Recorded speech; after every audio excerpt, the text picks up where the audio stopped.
dollars before I get into why it took me so long and to make a video, why this and that. I told y'all going into this game that the Fever was going to win. I was one of the people that did not expect them to lose this one. Go back and look. I told y'all they was going to win. I didn't think they was going to be down by 20 and come back and win. Kelsey Mitchell immediately erupted. But guys, it took me a while to make this video because I'm trying to get my thoughts together and gather my emotions because my second favorite player on the team is done, and that is Sophie Cunningham. WNBA drama just hit reality TV levels.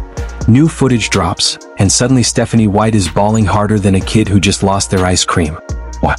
Because Sophie Cunningham and a looming lawsuit decided to crash her peace of mind like a tag team. Tears, chaos, and legal threats all rolled into one. If you thought basketball was just about points and plays, think again. This saga proves it's also about breakdowns. Oh my goodness!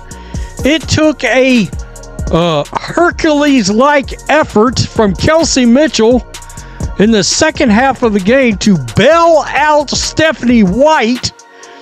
My God, it took overtime for the Indiana Fever to beat the worst team in the league. They're now 6-27. We're whipping the Indiana Fever's asses for 3 quarters. This was never just basketball. The court turned into a back alley brawl masquerading as a pro game. Sophie Cunningham wasn't just defending or attacking the rim. She became the unlucky target of moves that looked more like WWE finishing maneuvers than anything in a league built on sportsmanship. Forget pick and roll, this was trip and tumble. 1 second she's battling, the next a full-grown adult collapses across her leg like it's a hotel mattress. Dirty, dirty Bria, of course, it had to be ya. Dirty, dirty Bria, I would really hate to see ya in a dark alley. Dirty Bria Hartley back at it again with her shenanigans, and this time around, she had her eyes set on one Sophie, the trophy Cunningham. Sophie, get well soon. Hopefully the MRI later today shows nothing too serious. Would love to see you back on the court. And the crazy part? We're supposed to pretend this is just basketball. No, that wasn't a rebound. It was a flying tackle from out of nowhere.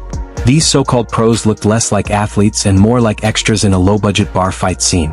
If this is what passes for WNBA basketball, the league might as well hang up the jerseys and rebrand as a traveling stunt show, because nothing about that chaos resembled actual competition. And I want to talk about what Coach Stephanie White had to say after the game. During an interview, she said these players have something inside of them that you just can't teach. They bring it out in each other, and it allows us to get through these incredibly tough times. It gives us a chance. I'm so incredibly proud of them for continuing to believe. And that is something where I feel like the media or other players have said that the Fever have locker room issues, and we even heard that last season. It seems like this core group, since DeWanna Bonner has departed and she is no longer with the team, it seems like this group really has come together, and whether they are winning or losing, they do have a sense of togetherness. Sophie was targeted, no question about it. This wasn't an accident. The oops, I lost my balance act fools no one anymore. Anyone with eyes and a replay saw it clearly. A reckless lunge meant to leave her crumpled on the hardwood. If intent could shout, that collision was screaming. And the attempt to brush it off as just another tough play? Tough play, please. That was straight up assault in sneakers. Sophie Cunningham, oh man, I gotta tell you, this victory, it came with a big price.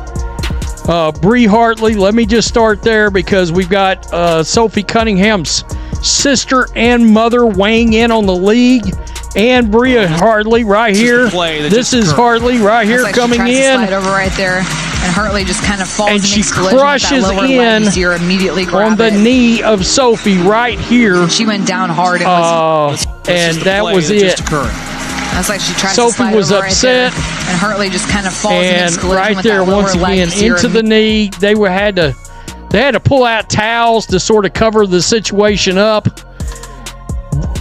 Bria Hartley getting absolutely destroyed by everybody. Imagine training your whole life to reach peak condition only to end up used as a landing pad for an opponent who came crashing down like they were auditioning for a rugby scrum instead of a basketball game.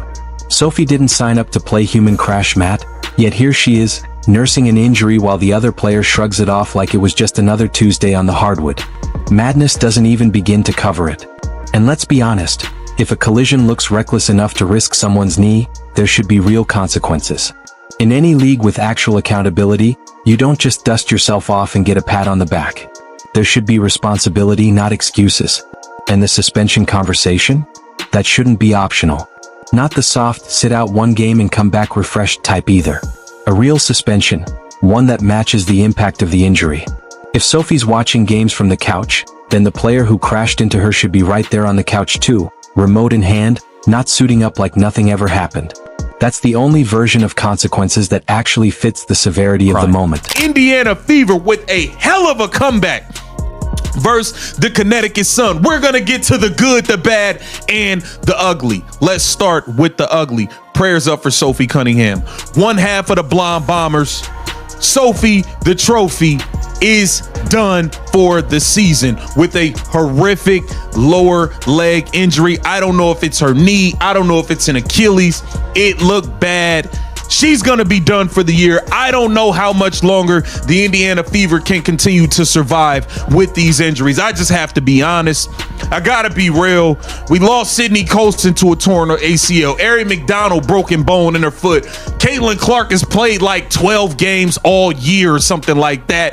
Dewana Bonner scammed us. I mean, it's been a complete shit show, to say the least. It's been a shit show. The WNBA faces a clear choice. Protect its players or admit that reckless collisions are now part of the highlight reel. And let's be real, when the game starts looking like organized chaos instead of basketball, calls to disband the league don't sound so extreme. If every contest is more injury report than box score, why even keep the lights on? Fans tune in for basketball, not to watch Sophie Cunningham flatten like she's in a demolition derby. And the absurdity? The way Hartley landed on Sophie's leg, you'd swear she was going for gymnastics bonus points. Judges might have given her a 9.5 for form, but 0 for blatant assault. Sophie, meanwhile, isn't just carrying the injury, she's carrying the weight of proving that this wasn't just part of the game. Where Sophie Cunningham went out in the first half. And that was such a huge blow for the Indiana Fever because Sophie Cunningham has been somebody, she has been the glue of this team since Caitlin has been out. She is playing so incredibly well during the second half of this season. She plays hard every single night. She's super tough. She doesn't make excuses. Like, she is somebody who has really held this team together, and seeing her go down in the first half, like, I couldn't believe it. I didn't know what it was at first when I saw her went down. So and that's the insult on top of the injury. It's not enough for Sophie to limp off the floor. She has to endure a parade of excuses about how these things happen. Numbers just happen? Maybe. Reckless, intentional collisions? Absolutely. Until the league grows a spine and calls it out, the cycle keeps repeating. Fans are left shaking their heads, wondering how something so blatant gets overlooked. If this happened in the NBA, suspension headlines would dominate by morning. In the WNBA? Crickets. Maybe a weak statement. Maybe a fine that barely buys dinner at a mid-tier steakhouse. It's absurd. No wonder fans are fed up. If the league wants credibility, this is the hill to defend.